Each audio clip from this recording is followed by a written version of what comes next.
Thank you all ahead of time for coming out. So my goal tonight is to try to teach everybody, probably more than they ever wanted to know about stress, anxiety, but really more importantly about how it affects your body and then practical things that you can do to improve that. I just want to start by thanking the Cancer Institute at Stanford for inviting me over to give the talk. I'm very grateful. All right, so learning objectives, that's our fancy way of saying, what am I hoping to convey? So I just want to start out, first we'll talk a little bit about what stressors are, and they're different for everybody, so we'll talk a little bit about that. And then we'll define stress, so basically what do the scientists say it is? And I want to go through also some mechanisms of stress, and that's really, how does that affect me? So if you're thinking about what is this doing to me? And then we'll talk a little bit about pathophysiology. That is just a scientific way of saying, how can it hurt me? So what's the stress doing to me? And then a little bit about when stress becomes anxiety. And then we'll hit the fun part, which is really the management techniques. And then I'm happy to take any questions at the end. So what is stress? And this is where I want to start. I do these 6-week visits for patients because what I found in my practice is that I kept seeing people coming in over and over and over who were presenting with lots of stress and anxiety. I started researching this area about our daughter is 20, so I started about 30 years ago. And back then we used to say stress was really bad for you, but we didn't have a really good idea of why or how it was. And one of the things that we've learned over the 20 years is what are stressors. So we're a small group, so I want to have people shout out to me, and I'm going to put it up on this board to just help illustrate just the variety. So I'm going to throw my first one out there, if that's okay. Mine is work. So my stress is my work, and sometimes when there's a lot of doctors out on vacation, the load is really heavy. So how about throw some other ones? I'm sorry? Arguing. So like fighting, arguing. What else? Uncertainty. Love that. Yeah, there's a lot of that. Good. What else? Change. Huge. Good. What else?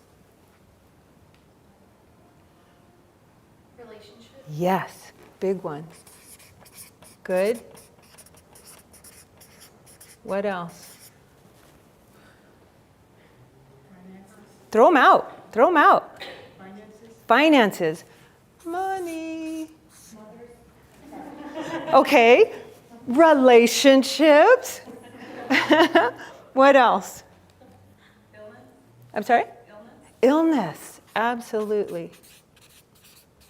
Good. What else? What makes you angst? Food. Good. What else?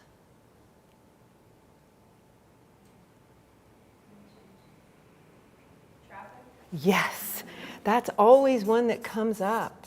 You know, I've got people commuting 2 hours, right? 1 hour out, 1 hour back. I've got people commuting an hour and a half.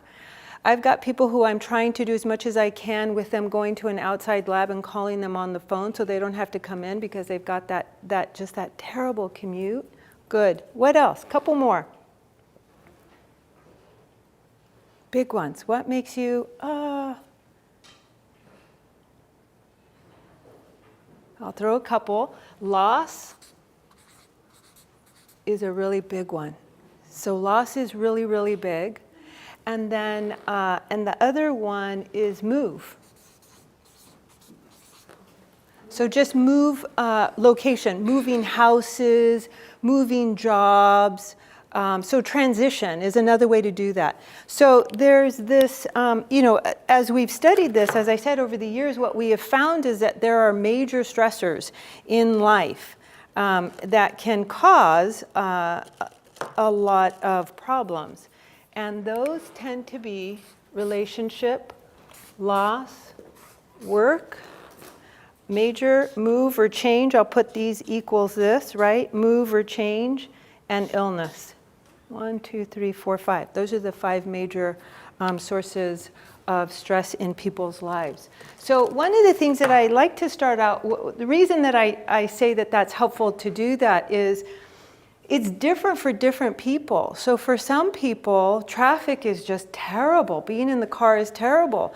But I've actually got patients who say, hey, I put an audio book on in the car, or I listen to music in the car. And it's my time to transition from this really stressful work, all day to, I kind of get to unwind a little bit and relax. And so one person's stressor isn't necessarily another person's stressors. But I'm with you, whoever said traffic, that definitely, I'm with you there. Okay, so that's what we all consider as stress, but what do the experts say? So stress was defined, started to be popularized about 50 years ago when I was studying this. 30 years ago, this guy was my hero, Hans Selye. So he started to look at stress, and he did it in animal models. And it was kind of, we do terrible things to medical students and to animals when we're studying them. He would put rodents in a cold water bath and not let them get out. They didn't have steps to get out. So they would be swimming around and induce this stress. And he defined stress as a non-specific response, okay, to any pressure or demand. So stress doesn't have to be my way, it doesn't have to be your way, it's any way. It's any response that puts pressure, that causes this to it's any non-specific response to any pressure or demand. Now, the thing that I really loved even back then was that he really appreciated that it was the total response of the organism. It's not just my stomach hurts. It's not just that I get a headache. It's not just that I can't sleep. It's the whole response, the mind and the body. And I always so appreciated that he took both of those things into consideration. I think as doctors, sometimes one of our problems is somebody comes in, they say my stomach hurts, and we go right for the stomach. And we're asking about what did you eat, and what are you drinking, what are you eating, how long has it been since you ate? But we don't ask about other things, right? We don't consider the whole organism. But Selye did. He said, no, it's the mind and the body's response to these pressures or demands. And all of these things, I think you guys can agree, are pressures or demands in some ways on our life. Okay, so that's what Selye said was stress. And stressors, I loved also, that he really appreciated. It could be an internal thought or it can be an external event. So here, these are kind of all external things, right? Well, relationships, typically that's more still external. But really, a stress can just be an internal thought. Right? Oh, I really don't want to do this. It's Monday. Do I have to get up and go to work? I really don't want to go to work. So that can be an internal stressor. It's nothing outside. Nothing's bringing it in. There's no traffic. I'm not having to pay my bills or anything. It's just me. It's me inside of me. So stress does not need to be something that's outside of us. It could be an internal thought. And the coolest thing, this is what I was trying to get at how these are so different for everybody, is I think to understand that it's our individual perception of the stressor that makes it a stress. So I threw that analogy out, right? I said, for some people, traffic is terrible. But for other people, it's their time to transition and they really enjoy just sitting in the car for 30 minutes. I've had moms tell me, I get to the house and I park and I wait 5 minutes before I go in. And I just take a breath and I just sit in my parked car and I wait 5 minutes because I just need that me time. So for them, that transition, that 30-minute, maybe not an hour and a half traffic, but maybe 30-minute traffic, is some time for them to just unwind. So it's our individual perception that makes it a negative thing, okay? All right, so stress, anything not specific, but it affects the whole organism. Stressors, anything that we see internally as a negative, okay? All right, so let's move on now to mechanisms of stress. So the way I teach this, when I'm talking to medical students, or I've taught this to I have a group of high school students that come to Stanford for the summer, and I'll do the talk on stress and illness with them. And one of the things that I try to get people to think about is, why do we have this response anyways? Like, how does this serve us? How does being all, about traffic or about arguing or about relationships, how does that serve us? Well, it kind of doesn't now, but it's really important to remember or to know that stress initially was a response to a physical stressor. Okay, back hundreds of thousands of years ago, we weren't worrying about traffic, we kind of weren't worrying about money, we were worrying about really basic needs. And I tell people, it's like this this lion is coming after you. It's like you're running away from somebody who has a spear in their hand and is about to steal the rabbit that you just killed for your family. It's at that level.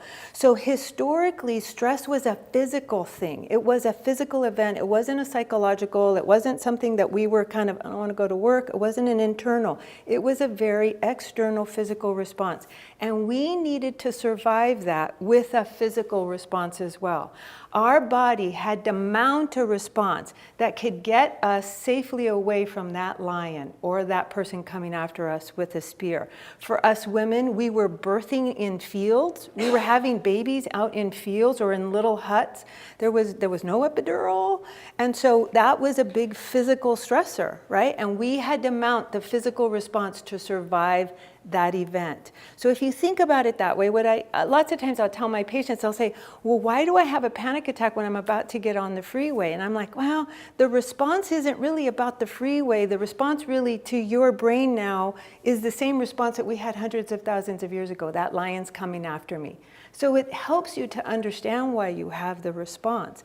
That part in our brain got embedded. It helped us to survive. And so now hundreds of thousands of years, we still have that same mechanism. And it's very powerful. It's actually, it's a really cool mechanism, as I'll show you. Okay, so let's break it down a little bit more. So now we know it was a physical. Before, stress were physical, and the response was basically we needed to survive a physical attack. Now, if we break it down, there's actually two mechanisms to this even further. We break it down a little bit more. The first initial response is really immediate. I tell people you have absolutely no control over this first immediate response. So this is the kind of thing where you don't think about it. It's immediate, literally like you can't even time it as a second. It's like nanoseconds. It's like, it just happens. It's unconscious. And the hormones that are released during this episode are two hormones called epinephrine and norepinephrine. So this response is kind of like this happening to you, okay?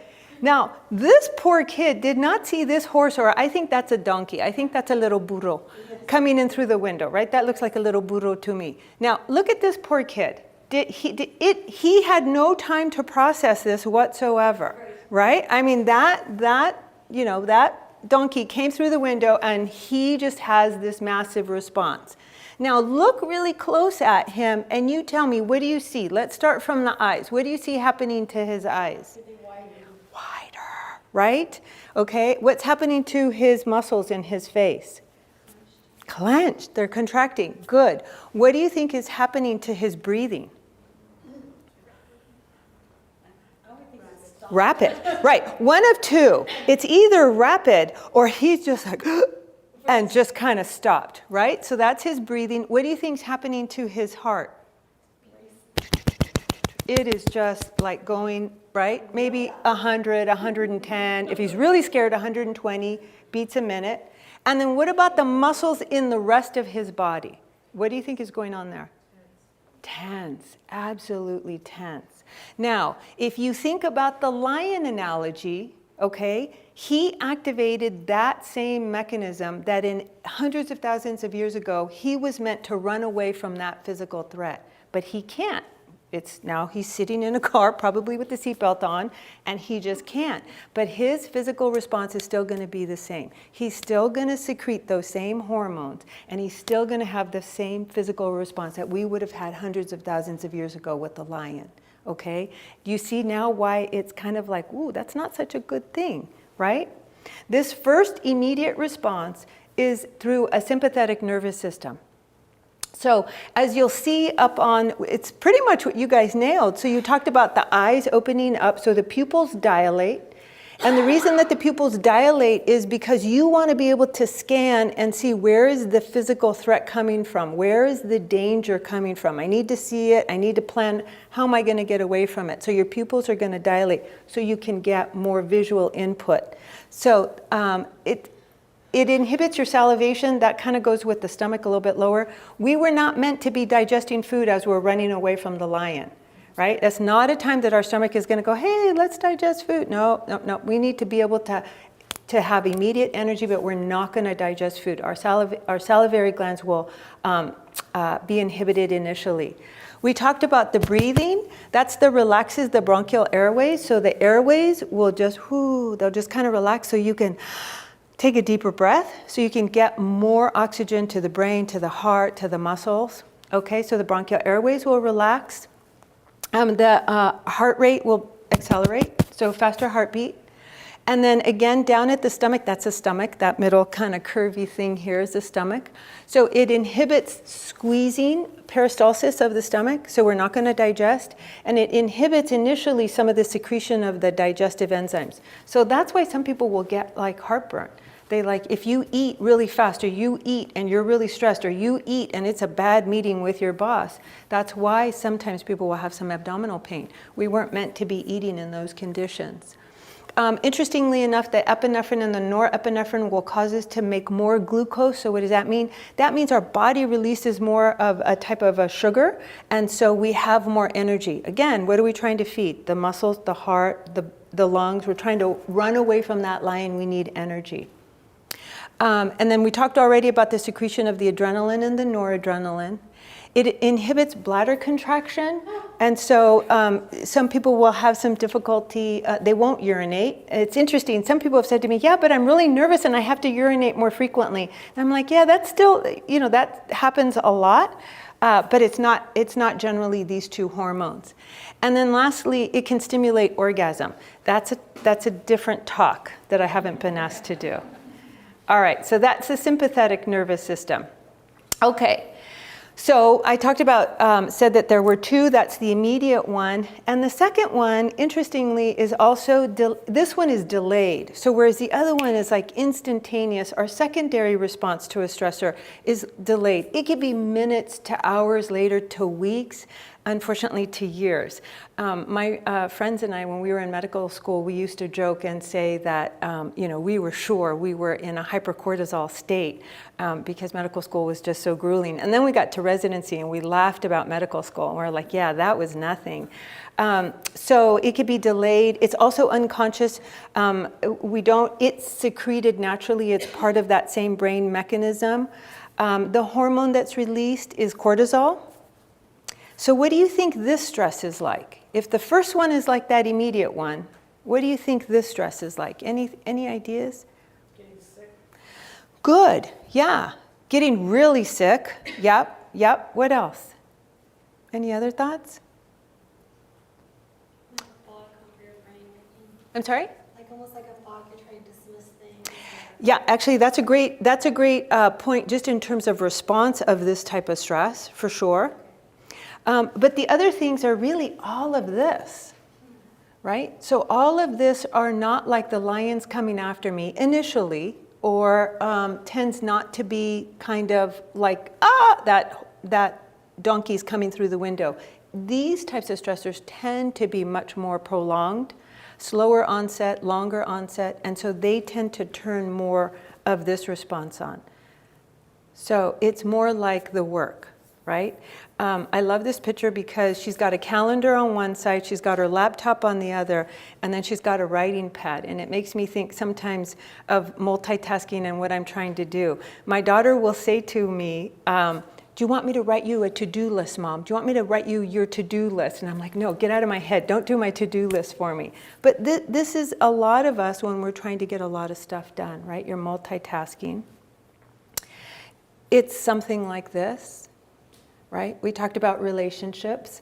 And this is certainly looks like there's some conflict with relationships. It doesn't have to be a romantic relationship. It could be a relationship with a parent, a sibling, kids. How many have teenage kids? I don't want to pick on teenage kids, but ours is now 20, so we've kind of gotten over the hump. But we can remember, and 20 kids on over the yeah, we're a little over that. We're a little over that high school hump. So different types of relationships. It doesn't necessarily need to be romantic. And then one of the things that we didn't put up here that I think is really important for people to realize is a relationship of caregiving. So caregivers are can be some of the most stress relationships.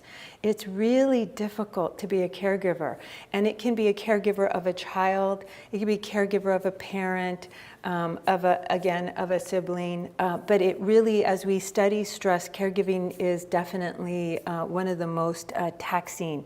Burnout is really high. And one of the things that we're trying to do is be mindful of people when they come in the office. And if the adult children of one of my patients comes in and they've brought in their parent, one of my questions is definitely to the adult child, hey, how are you doing? What's your release? How are you managing the stress? Because it's very stressful. All right, so this second mechanism we've talked about, it's more like these stressors. How does it work? So the first one I showed you that diagram. So this response is called the hypothalamic pituitary adrenal axis response. So fancy word for basically saying the brain in this area called the hypothalamus secretes a hormone, corticotropin releasing factor, which is that CRF hormone, and then that stimulates the pituitary. The pituitary gland is actually the mother of all hormone glands in the brain, and it's literally right behind your eye. If you were to go straight back, about a finger's depth back, straight back, is your pituitary gland. Really small gland, and sometimes when they need to go in to do surgery, they'll actually go up through the nasal passages. It's kind of cool because it hits it right there. But it's a very potent gland, central hormone gland in the brain.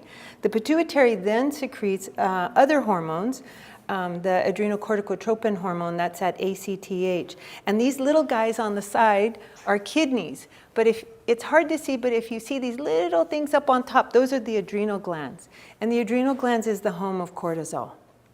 So it's this whole cascade that causes final release of the secondary cortisol hormone. And then you start to get this stress response. So what does cortisol do? Well, like adrenaline and noradrenaline, cortisol tends to do a lot of the similar things. So it'll keep your heart rate and your blood pressure elevated. It helps to secrete glucose in the blood. Prednisone, I don't know if you guys have ever heard, prednisone is a type of glucocorticoid, and people who are on prednisone, their sugar tends to spike. We worry about them becoming diabetics with prolonged use. So cortisol is very potent. It wants to release more sugar so that you have more energy in your body. It will also help to dilate those bronchial airways so you can take a deep breath. Same thing with the digestive activity, it's going to reduce it. Now the cortisol is considered an anabolic steroid, and so what it does is it causes increased energy. It's going to get it from different areas. So one of the areas is it increases fat breakdown. So fat is actually a really good source of energy.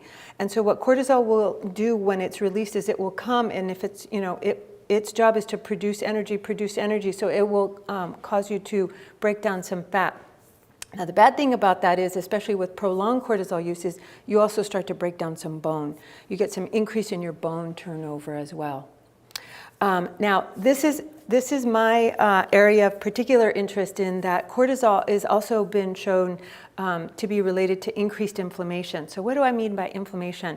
It's swelling. If you think about when you've cut yourself or when you've been bitten by a spider and you get like really red really fast, those are types of allergic responses, or sorry, not allergy, but inflammation. Allergy is a little bit different.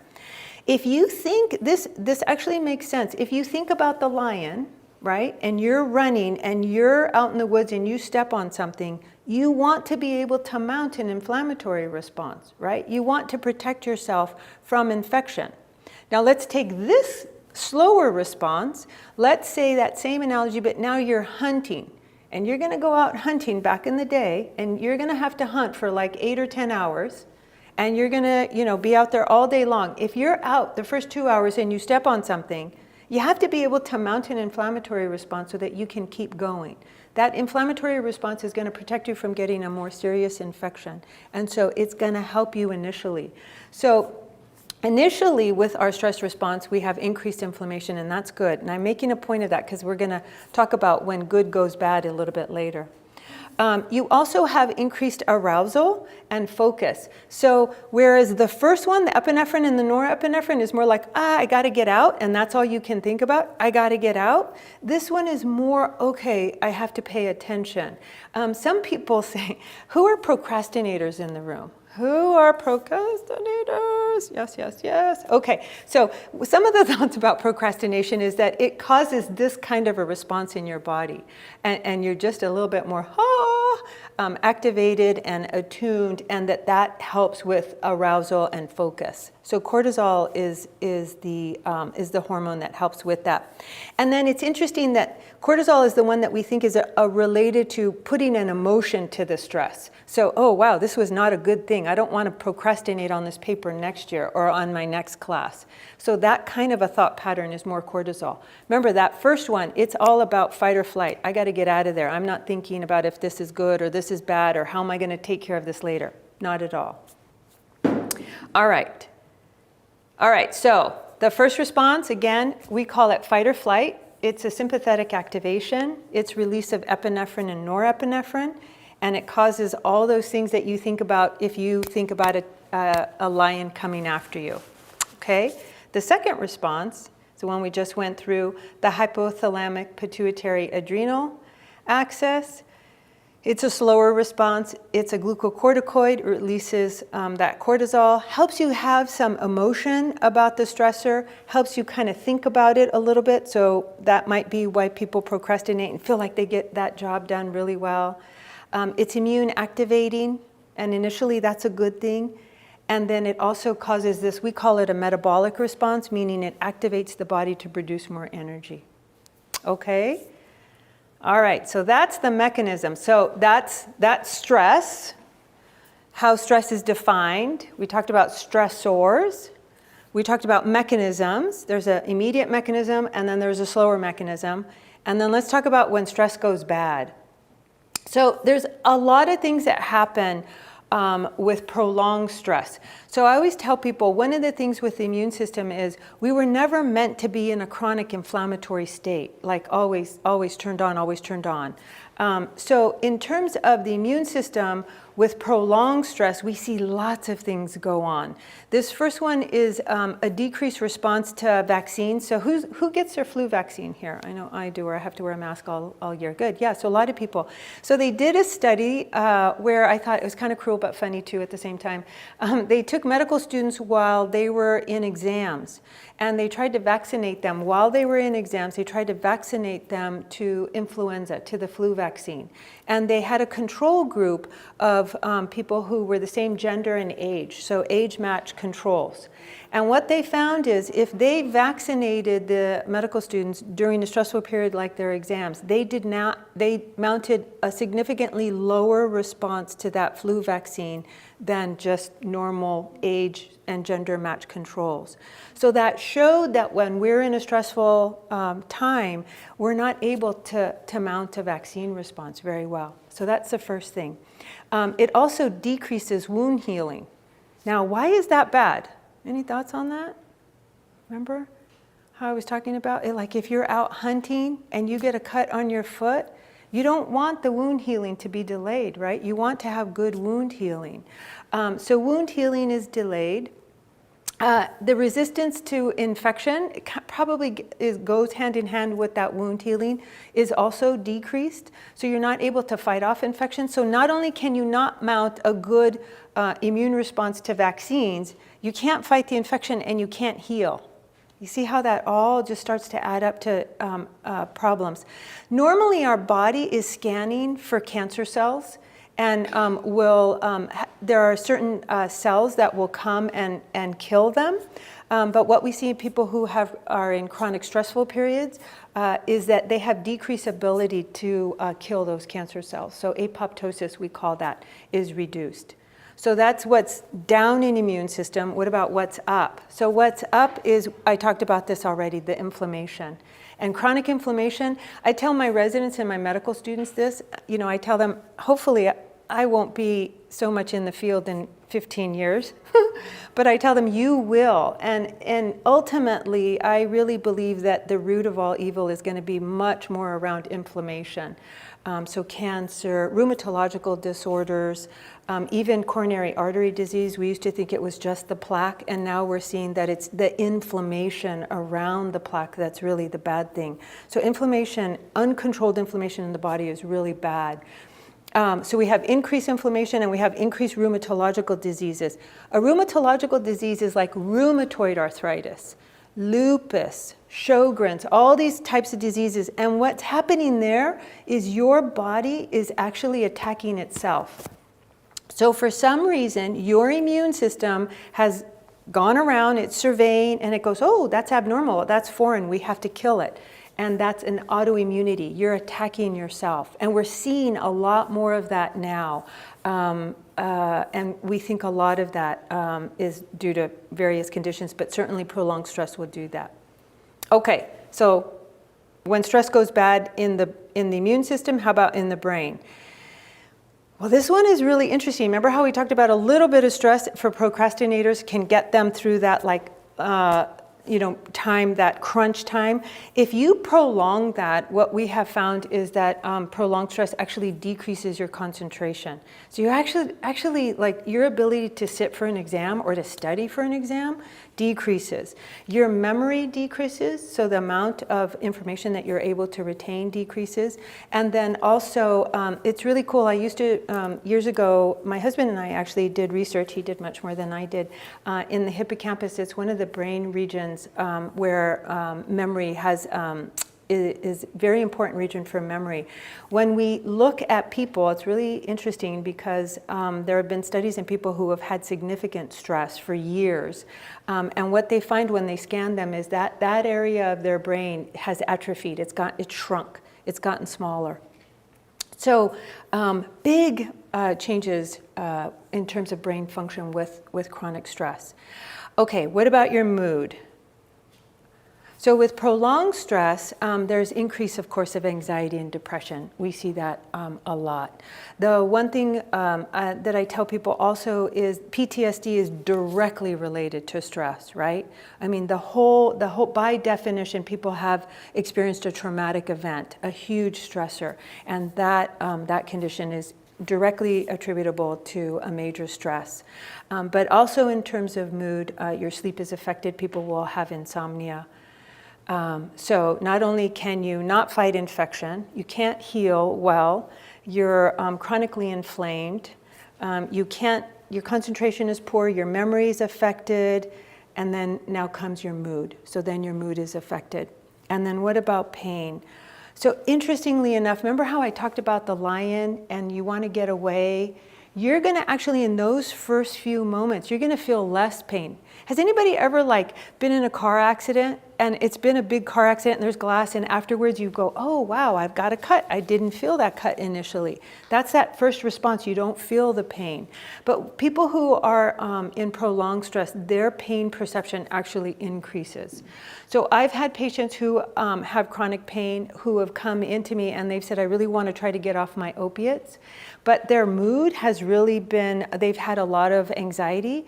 And I've said to them, we have to control the anxiety first. If we don't get a hold of the anxiety, or sometimes they'll have depression as well, I tell them it's going to be very difficult because as we wean down on the pain medicines, you're going to feel the pain more. And so the first thing that we do is actually work on the mood. Once the mood is nice and stable, then we start backing off on the opiates. Okay, so that's when stress has gone bad. All right. So let's talk a little bit about when stress becomes anxiety. So I tell people the analogy that I use is that there's this long-term stimulation of that brain system, that first one that we talked about, the sympathetic nervous system. And that causes a dysregulation. So what does that mean?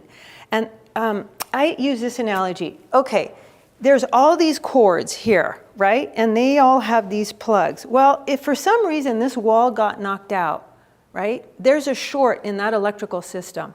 For whatever reason, that wall got knocked out, these electrical wires now have a short. And they're not firing normal, right? If there's a short in an electrical wire, it's not gonna run normal. It's not gonna run its normal circuit.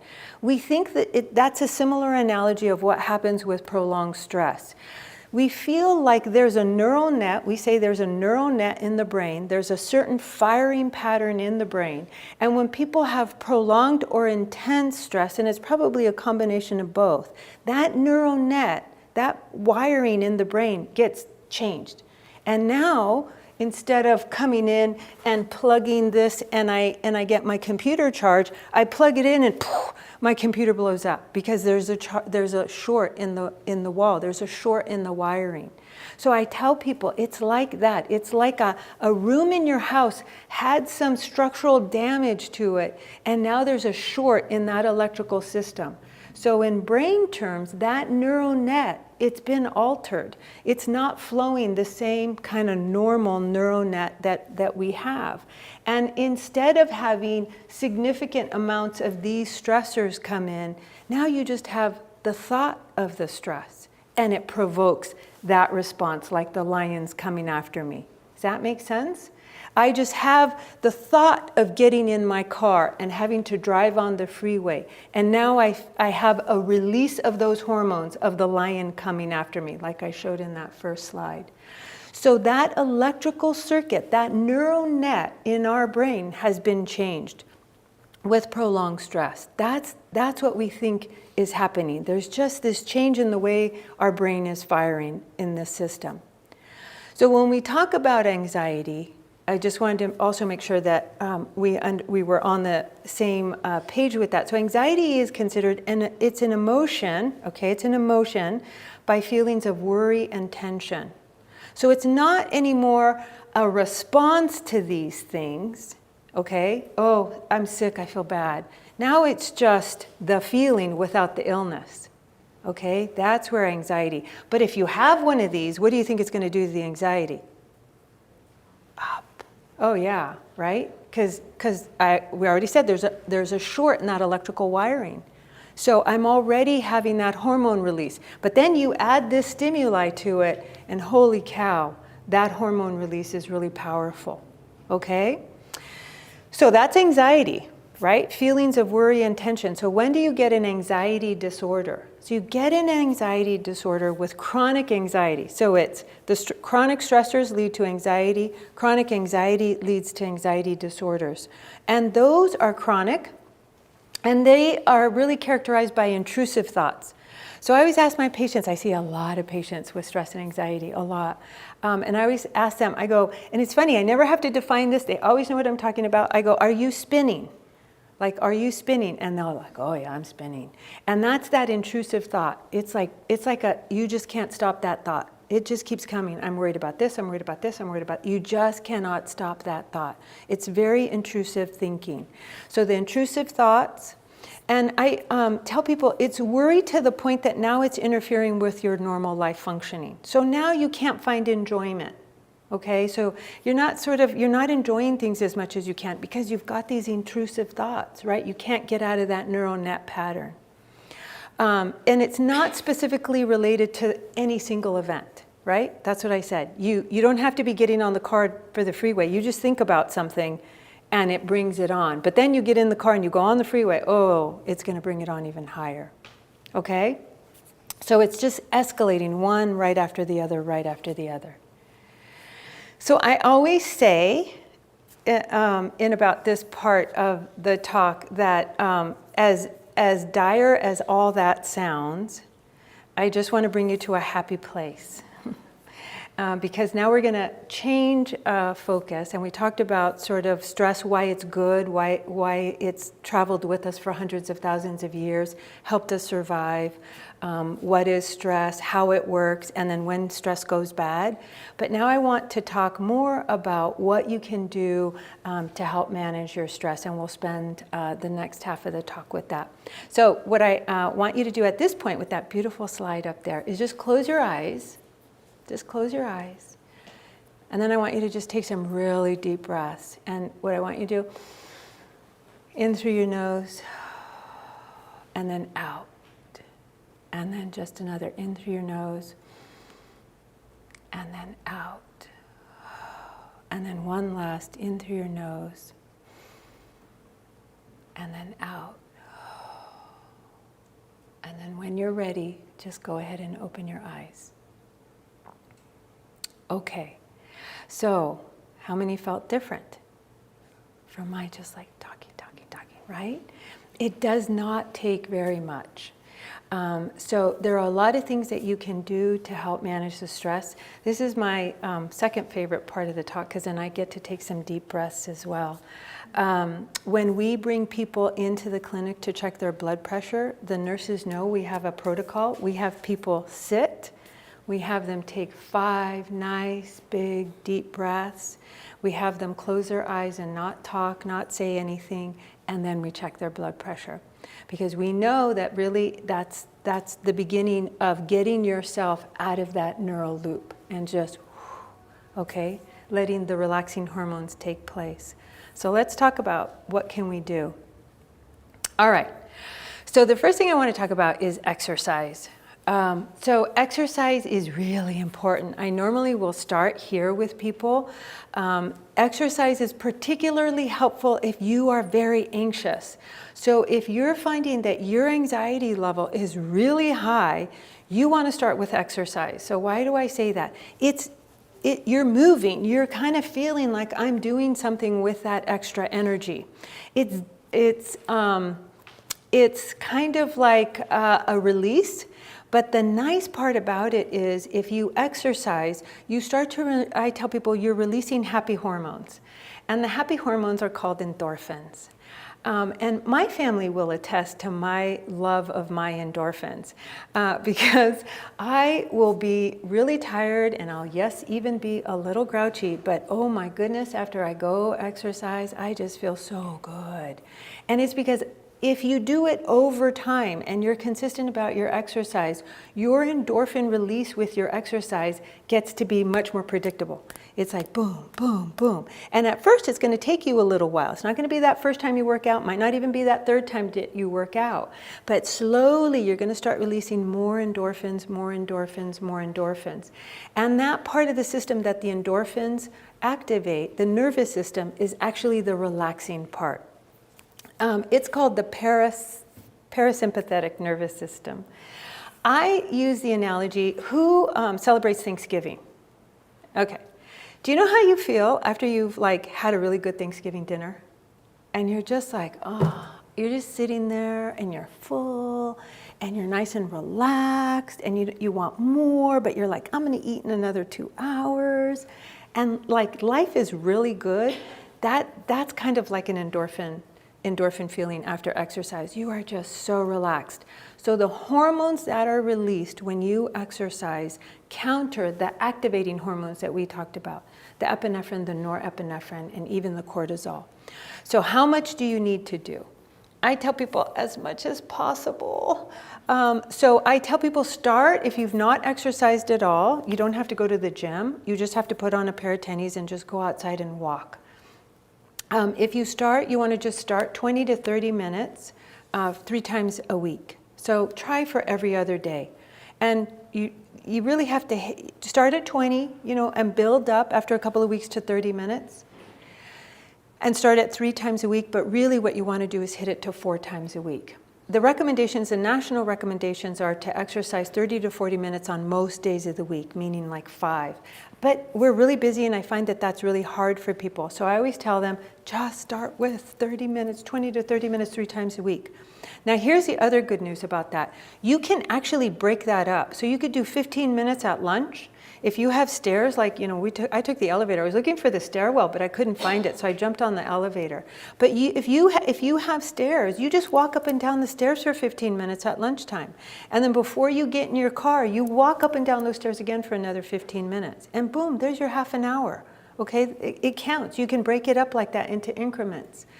The other thing that I tell people is I tell them never, never, never, never, never walk in your house if you intend to go exercise after work. Don't walk in your house.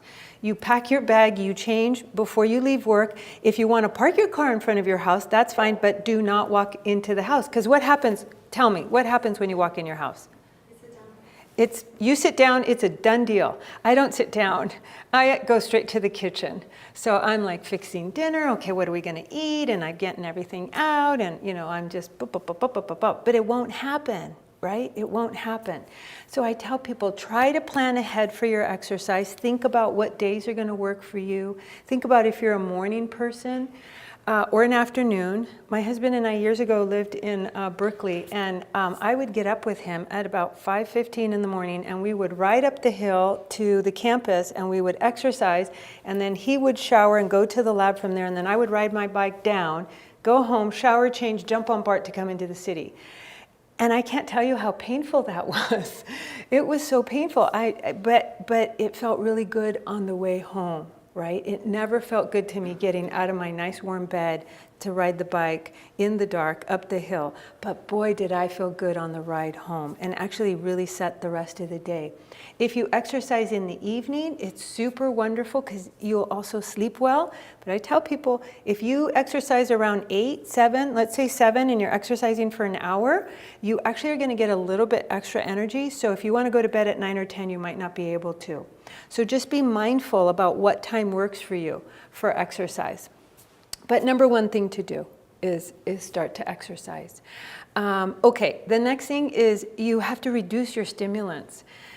So I'll see people and they'll come and see me in clinic, and I'm going through their history and everything, and I'll ask them, okay, how much coffee are you drinking? And because they're tired, because they're really anxious and they're not sleeping, they're tired and they're drinking like 3 or 4 cups of coffee. And then I'll say to them, what time is your second or third cup of coffee? And they'll say, oh, at 2. And I'm like, oh yeah, no, we need to cut that out. And they're like, but it's at 2. And I'm like, yeah. So I tell people, 1 to 2 max of caffeinated coffee or tea, and nothing after 12 noon, because that will really it will stay with you. You have to remember, those hormones that we talked about, they're circulating, right? They're in your bloodstream, they're circulating. So you've got those hormones, and then on top of that, you add a little caffeine, and it's just more activation. So caffeine is a stimulant, nicotine is a stimulant. Any way that you take it in, nicotine is a stimulant. So if you're chewing tobacco, if you're smoking it, if you're vaping it, any kind of nicotine is definitely a stimulant. And then this gets me to the next point, which is sugar. Sugar is actually a stimulant. And really bad for you. Sugar is actually inflammatory. So remember how we talked about the inflammation? It's going to be the root of all evil. So sugar is inflammatory. So not only is it stimulating, but you get stimulated and then you crash, plus it's inflammatory. So I really recommend for my patients, I tell them, okay, we talk about the amounts of stimulants, so the caffeine. We talk about how their diet is in terms of sugar. And then I also encourage them to eat a really balanced diet. So a clean diet, fruits and vegetables, my family will tell you, that's we must have fruits and vegetables. How much? People are like, how much? I tell people, you've hit it good when 50% of every serving of what you're eating is a fruit or vegetable. Less fruit if you're diabetic, of course, but so 50%. So think about what you had for breakfast. You got it? Is it in your head? Your breakfast? Is your breakfast in your head? Okay. Was 50% of that a fruit or vegetable? No. Okay. Now let's move on to lunch. Think about your lunch. Can you see it? See it? You see your lunch? All right. Is that 50% of that fruit or vegetable? Awesome. I see some shaking heads. Yes, a lot of people will reach it in their lunchtime. Good. And then how about last night's dinner? Last night's dinner, got it in your head? 50% of that fruit or vegetable? Yep. Good. Some yes, some no. So what you want to try to do is have 50% of the majority of your meals, the majority of your calorie intake be a fruit or vegetable. I tell people you want to try to avoid as much as you can things from a bag or a box. Cans or frozen vegetables are good. Cans, a lot of the nutrients are gone. So balanced diet is really important. Okay, and then well, we don't have those studies. It's interesting. We don't have those studies, and we could talk afterwards. But there's a lot about the sugar industry and how they influenced the early 1960s studies with respect to heart disease. I don't have any data for cancer, but definitely for heart disease. Yeah. I'm with your daughter. Yeah, the less sugar, the better. Yep. Okay, so let's move on to the last management technique. So we talked about exercise, we talked about reducing your stimulants, and we talked about diet, and now we'll move on to meditation. Okay, so the first one that I want to talk about is yoga. Has anybody meditated? Anybody here meditated? Oh, nice. Okay, so yoga. Yoga is an Indian tradition, so I'll give you a little bit of background of where it came from. Yoga is really nice because you get 2 for 1 with yoga. Remember how we talked about the exercise? So yoga will help you to really fulfill that exercise component. There's strengthening parts in the yoga poses. So people who have done that know that there's specific poses with yoga, and you'll transition from one pose to the other. But most of the time you'll hold the pose and you're really focusing on your breath at the same time. So yoga is actually considered a movement meditation, which is really cool. When I do these 6-week groups at Stanford for patients, usually on week 5 or 6, we bring in a yoga instructor. And that's the meditation form, because I want people to be able to experience that. There's also, on most of these, there's data on benefit for anxiety and stress. So yoga is a great form of meditation. The next one is Tai Chi. Anybody done Tai Chi? Yeah, awesome. I see some head shaking. So Tai Chi is a Chinese tradition. It used to be a martial arts, which actually makes sense if you've ever seen anybody doing Tai Chi. It's a beautiful flow of movement, very slow, very intentional flow of movement. And they also have a focus on attention to breath. But really, I've practiced only a few times Tai Chi, and it's really an attention to the movement. It's really just like, where do you stop that movement? So also in elderly, some of the benefits for Tai Chi have been increase in balance and decrease in fall risks. So there's a lot of interest in senior homes to get seniors to practice Tai Chi. Transcendental meditation. It's funny. I talked to my husband about this when I was researching it a little bit more. So it was started in the 1950s and 1960s by the Maharishi Yogi, who's pictured here. They use a mantra, and it's and as I tried to find out, they won't tell you what the mantra is, except that. They will say that it's sound that is used to meditate, and it results in a natural transcendence. So the goal of this type of meditation is really sort of it's thought to be somewhat more spiritual, in that you're sort of leaving this present state and you're trying to achieve a higher plane of awareness, sort of like your place in the universe. It's had lots of really famous followers like the Beatles, back in the 60s. And I don't have as much data on that, just in terms of outcomes, but I would say it's definitely something that was very popular in California. There are still in the Bay Area places where you can learn TM for sure. All right. The next one is also a movement meditation, Qigong. This one is a flow of movement. The focus here, it's an ancient Chinese tradition, and the Chinese really believe in the flow of the qi. So the flow of the natural life force. And Qigong is movement to enhance the flow of the qi. So lots of times you'll find places that will teach Tai Chi and Qigong together. And then there's mindfulness. So we'll park here a little bit.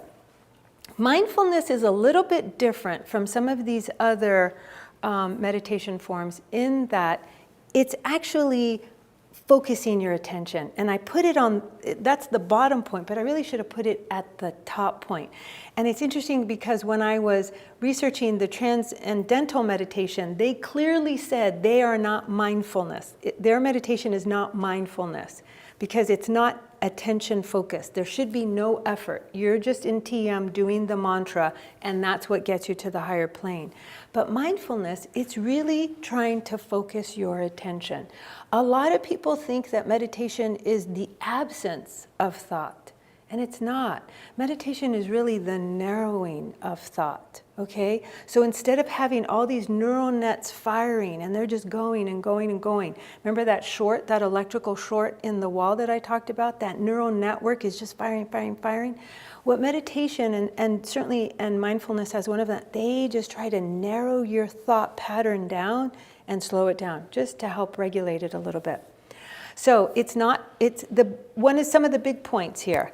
It's not a state of, it's a state of being. It's just how am I, not trying to do it. So I'll give you an example. Last year, a year ago, 2 years ago now, I did an 8-week mindfulness training. And so I was really trying to be mindful about meditating. But I finally on the second week went, this is crazy. I'm like making myself more stressed because I'm trying to hit my 45 minutes every day of meditating. And that's when I really realized it's not about doing it. It's just about being present as best you can. And so our instructor said, okay, and it was for physicians. And he said, I know you guys are really busy. He goes, just start with the shower. So I want you to think about this. When you guys are in the shower, how many people are in the shower and they're thinking about what they're going to do, like all the things that they have to do? No, good. Nice. There's some mindful showering going on back there. Good. Yeah. So one of the things that the instructor said to us is use your shower as a cue to you. Leave all the thoughts out and just feel the water. Just use it as 5 or 10 or 15 minutes of a personal spa. Just enjoy that. Don't use it as a time to make a list of what you have to get done. Okay, so be mindful in that shower. It's not the act of doing the shower, it's just to enjoy it. That's what mindfulness focuses on. The thought is that it helps us to understand our relationship to everything else, how we fit in relationship to everything that's going on around us. It's not judgmental, so I said that. So it's not like, oh, that one time I was taking that course, oh, I'm not doing it enough. No, I was already not doing it right. It's not about putting, am I doing it good? How can I do it better? No, it's just about doing, okay? So it's kind of out there, right? It's kind of very, very out there, that definition. But it's really an accepting way to practice just knowing where you are and to try to narrow your thoughts. Okay, there's lots of different types, and actually, as I said, in the 6 weeks that I take my patients through, we meet once a week, and we'll do these different types of meditations. The first one, and for people who have young kids, I really encourage you to use this with your young kids, it's guided imagery. And this is where you will visualize a place. So I started grounding and meditating with our daughter. She was probably 6 or 7. Kids have a wonderful imagination, and if you use a guided imagery, and what I would say to her is, okay, we would travel and go somewhere, and I'd say, do you remember that place? And she'd say, yeah. I go, okay, close your eyes and see it. And then I would say to her, tell me when you're there. And she would, okay, I'm there. Okay, now I want you to see. And I knew where she was going, right? I knew the place. Okay, now I want you to see the trees. Can you see the trees? She'd say, yes. Okay, now I want you to hear them. And I would pause, and then I would say, can you hear the trees? And she would say, I can hear them. And then I would say, now I want you to smell it. What do the trees smell like? And I would say, look around you. Can you still see them? I can see them. So that's guided imagery. It's a type of meditation where you pick a place that's enjoyable, the beach, the desert, a forest, and somebody guides you through that meditation. And great for kids. Kids are great at this. The next type of mindfulness is something that's called loving kindness. This is where you bring in a time in the meditation where you felt really supported by somebody who loved you and cared for you, and you recall that thought and that feeling. And then you start sending it out to other people, and you're guided as to who you're going to send it out to. The next one is mindfulness-based stress reduction. This has been around since the late 80s. It was started in Boston. And lots of research, lots and lots and lots and lots of research. This is the type of meditation that made it into the medical field. And this is why I'm able to teach meditation at Stanford, is because these people before me introduced it and found that it was effective. It's an 8-week structured format, and you go straight to meditation every week. There's mindfulness-based cognitive therapy.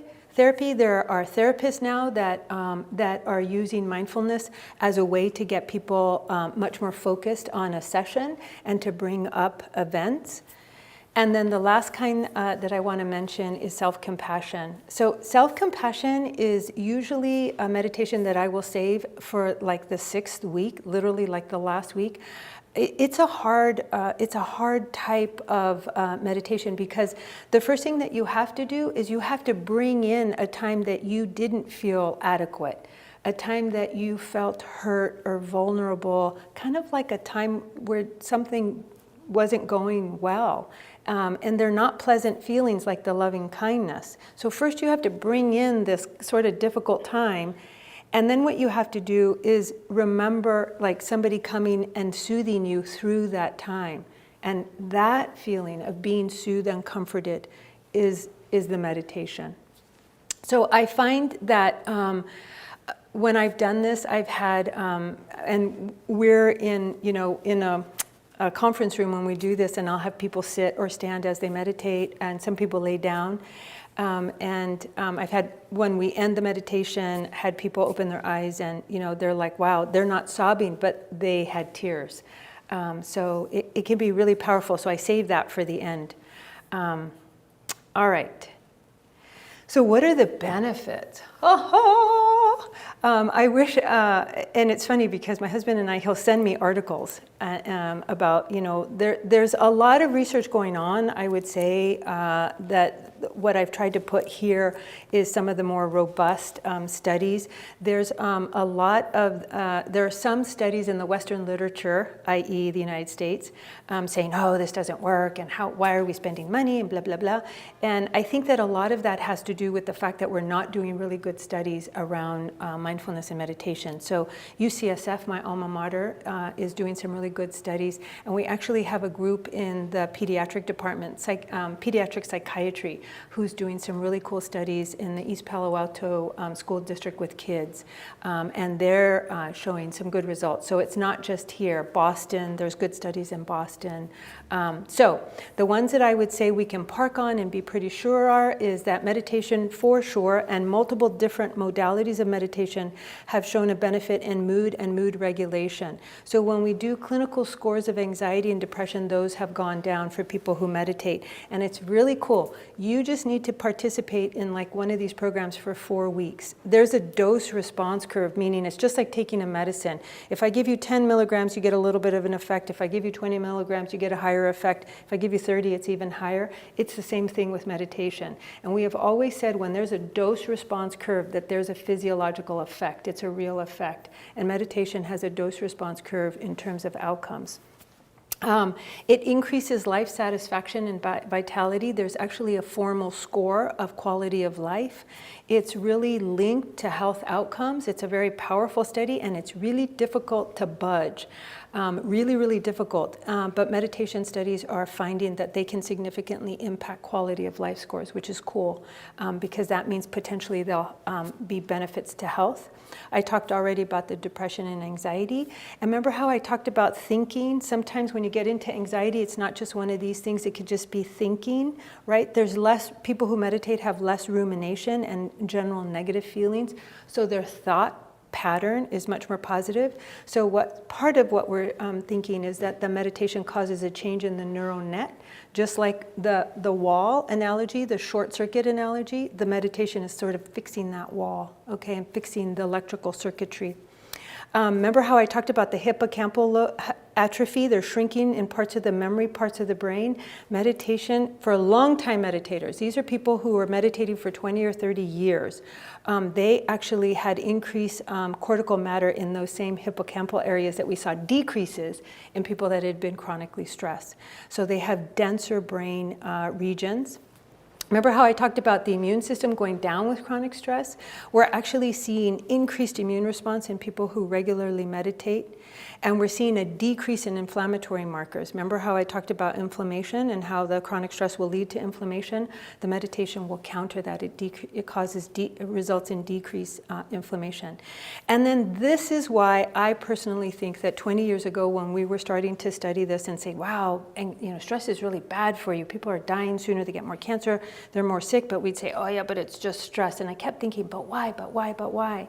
There are a group of researchers at UCSF who found that there are these terminal ends of DNA called telomeres. They're like bookends. They stabilize that DNA. And what they found is that stress destabilizes that DNA. So just like inflammation is bad, a destabilized DNA strand is really bad. And what they found is that meditation can help the enzyme, help increase the enzyme that stabilizes that terminal end of the DNA. So super, super cool stuff with meditation. I'm not supposed to say that. I'm biased. I'm sorry. Okay. So for the last few minutes, what I'd like to do is, and I appreciate everybody taking notes, so that's awesome, but what I'd like you to do is ask you to just put everything to the side, and what I'd like people to do is to get comfortable, and we're going to just do a breathing meditation. So the way I'd like you to sit is to just uncross your legs, sit nice and even in your chair, and I'll walk you through this. I'm not going to leave you alone here. I'll walk you through it. Feet nice and flat on the floor, if you can. Weight evenly distributed between your two buttock cheeks. And then just let your arms rest. Natural pose is actually they'll just fall on top of your lap. Okay? And when you're in that position, just close your eyes. And I'll start. And what you want to do is just take a nice deep breath in through your nose. 1, 2, 3, and then exhale through your mouth. 2, 3. And we're just going to repeat that. Just try another breath in. And if you're breathing faster, it's okay. Exhale, blow it all out. Another breath in. And then exhale out. Now with this breath, I want you to feel the air coming through your nostrils into the back of the throat. And then exhale. Feel the warm air coming through your mouth as you exhale. On the next breath in, feel the air coming through the nostrils, down the back of your throat, and try to bring it down even further into your lungs, deep, deep, in, and then exhale. Blow it all out. With the next breath in, try to go to a count of 5. In, 1, 2, 3, 4. Keep breathing. 5, and then exhale slow. 2, 3, 4, 5. Keep exhaling if you can. The next breath in, try to expand your belly. Expand your abdomen with this breath. Don't expand your chest. Try to really just expand your abdomen.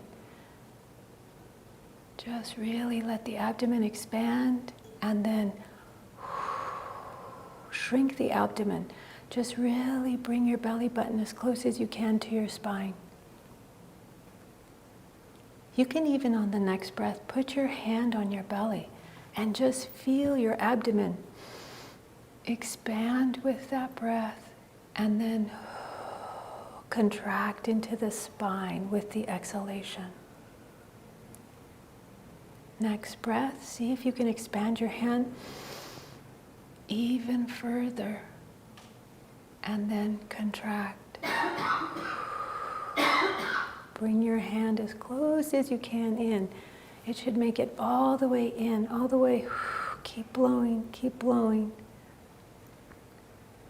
And now I want you to draw your breath all the way down, expand your abdomen, and see if you can draw it even past the abdomen into your pelvic region. See if you can visualize your breath making it all the way down into your pelvis, all the way, all the way. Expand it, and then as you exhale, just drop your weight into your pelvis, and your abdomen just shrinks back towards your spine. Another breath in. And then with this exhalation, what I want you to try to do is drop your shoulders. So as you exhale, drop your shoulders. Let your shoulders just go. Blow the tension out of your shoulders. Go back to that same breath. You can raise your shoulders on the in-breath if you want a little bit. And now as you exhale, drop your shoulders. Release, blow, blow, blow, and drop your shoulders. Drop, drop, drop. Blow it out. Blow it out, blow it out. And now I want on the inhalation, same movements, but try to count to 8. Slow. 1, 2, 3, 4, 5, 6, 7, 8. And now exhale. 1, 2, 3, 4, 5, 6. Get the end of it. 7. Blow hard. 8. Hand all the way contracted. 9 and 10. Another breath in. And try that again. Expand your breath. Expand your breath. So a deeper, slower breath in. And then a deeper exhalation, slow exhalation out.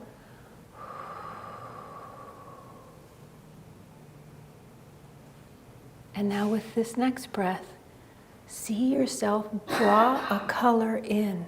Draw a color of breath. Pick a color, something that's full of energy and life. Pick a color and see that color as your breath. And then draw it all the way into the abdomen. So fill your nose with that color. Fill your chest with that color. Fill your abdomen with that color. And then as you exhale, exhale black. All the tension, exhale black.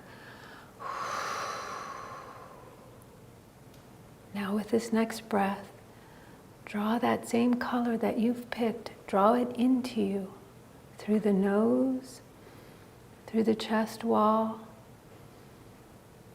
into the abdomen. Feel yourself full of that color, and then exhale, blow the tension out, blow it black, blow all that tension out. And now on the next inhalation, try to draw that color all the way down into your feet.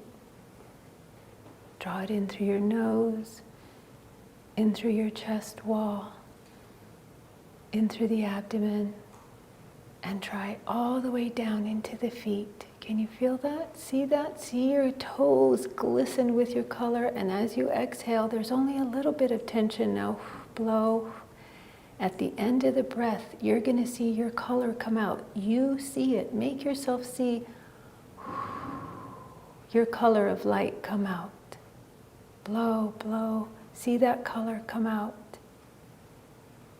Another big breath in. Fill yourself with that color as deep as you can go down into your feet. And then exhale. And for the next few breaths, we're going to draw the color in, expand the belly, and then with the exhalation, you're going to exhale because you're so full of your light color. You're going to exhale the same color and drop your shoulders. Release the tension. On this next breath, draw the color in, and as you exhale, release the tension now from the shoulders, from the lower back, and even from your feet. Release the tension. Uncurl your toes, let them relax and just drop. Drop to the ground, and you're blowing out your color. Another big breath in. Try to hold it for 8, 2, 3, 4, 5, 6, 7, 8, and then exhale for 10. Slow. 2, 3, 4, 5, 6, 7, 8. Keep blowing. 9, 10. Another color-filled breath in. And then exhale, slow out. And now I want you to start moving your fingers. Keep with your nice, slow breath. But start wiggling your fingers. Start wiggling your toes. And then with your next exhalation, go ahead and open your eyes. Come back to the room.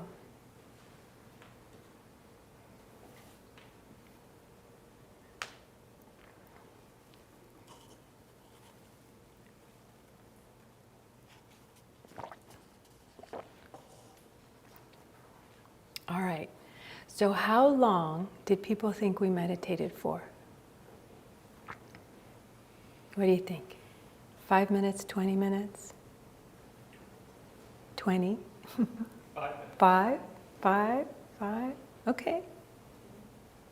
3? Okay, nice. It was about 12 minutes. Yeah, so you guys were able to meditate for about 12 minutes. How many people thought, oh my gosh, kill me now? No, really. Did some people just like, oh, I can't do this. I can't do this. It's hard. So for people who haven't yet meditated, it's really hard. And once you narrow your attention, you're going to be aware of a lot of things. You're going to be aware of that itch in your back, the feet want to move, I want to wiggle. What am I going to have for dinner? When is she going to quit talking about colors? Right? All these things come in. So when you start meditating, be gentle with yourself and non-judgmental. Don't say I did it good or I didn't do it or I didn't do it very well or, just do it. Just start doing it. And one of the other things that I tell people is it's really good to get into a guided meditation practice when you're first starting out.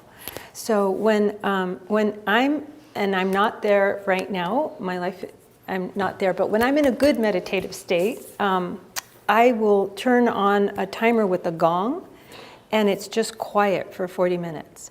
And I'm just meditating, and I'm just taking myself through it. That's when I'm in a really good spot. But that's not where you could start. So I tell people 5 or 10 minutes with a guided meditation, somebody talking you through it. And why did I pick the breath? Anybody know why I picked the breath? Any ideas on why our breath? Well, we breathe naturally. It's like a natural clock. And remember when we talked initially about the effects of adrenaline, noradrenaline, cortisol, one of the things is it accelerates your breathing, right? So one of the feedbacks to the brain that the body can give to the brain is for the body to say to the brain, hey, I'm going to slow my breathing down. I don't need to be breathing so fast. There's no lion coming after me. So I'm going to slow my breathing down. And that helps to settle the brain down as well. So it's always there. Your breath is always there. That's why when I transitioned us to things that we can do for the stress and anxiety, I said, take a couple of big breaths. So your breath is always there.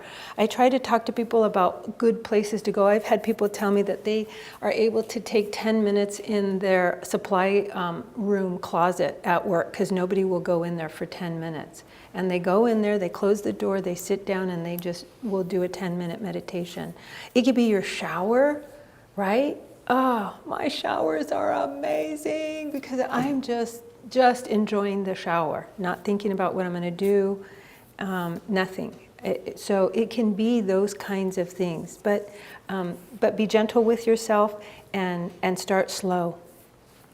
But I do encourage you, give it a go. All right. So just to close up, hopefully what I've helped you to understand is stress is essentially anything that really causes us to be off balance.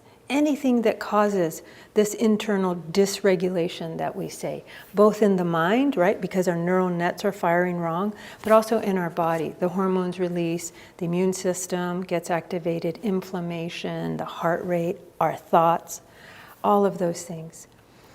Stress has an immediate sympathetic and then a slower glucocorticoid response. Stress can reduce immune function. It can increase pathological inflammation. It can increase the risk of mood disorders, and it could definitely interfere with memory and cause even some brain atrophy. And then finally, some of the benefits of meditation is it's showing a decrease in mood disorders like depression and anxiety. It's actually showing that it helps increase our immune responses to things like vaccinations. It's also showing that it decreases inflammation, which is really great. For long-time meditators, it's increasing areas of brain density. And then really exciting, the more recent studies showing that it stabilizes, is probably involved somehow with stabilization of our terminal telomeres of the DNA strands. All right. I'm happy to take any questions. Yeah, please. So you said when you meditate, your good place is 40 minutes. I know I don't have 40 minutes. Right.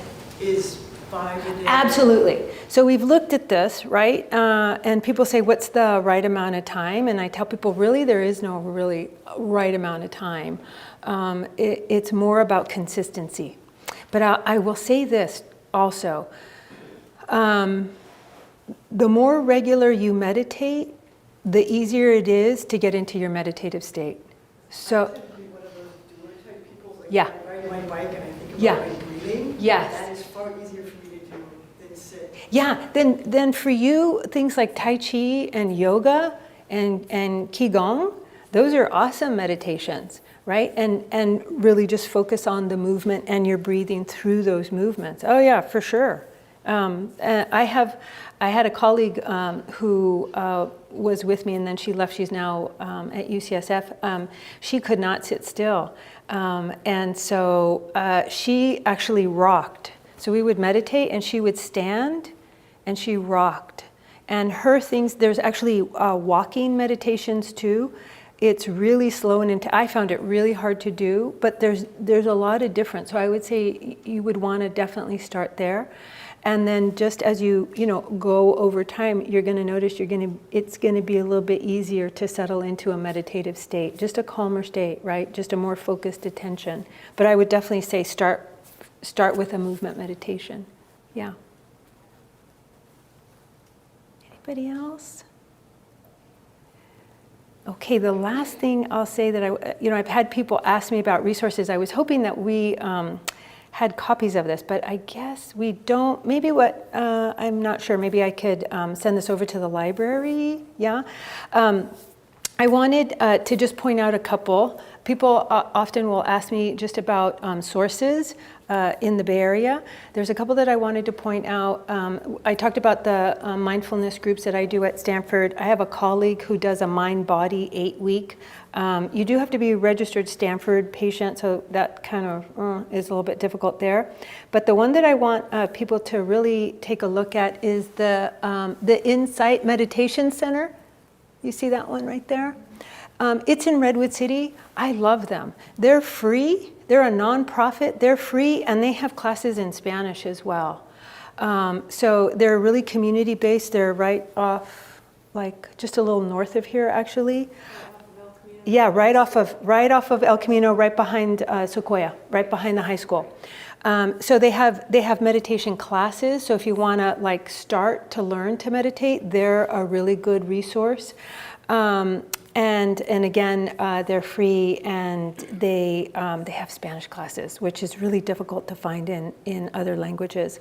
The other programs, the El Camino program and the Palo Alto Medical Foundation, Stanford has this too, has an 8-week mindfulness-based stress reduction. Those tend to run about $300 to $400 for that 8-week series. Sometimes insurances will help cover that. So if you're interested in one of those, you want to check with your insurance. And if your doctor refers you, then that's how they'll help you pay for that. And then the last free links, there's lots of free links, but if you just search UCLA Mindfulness, they have all their meditations are downloadable for free.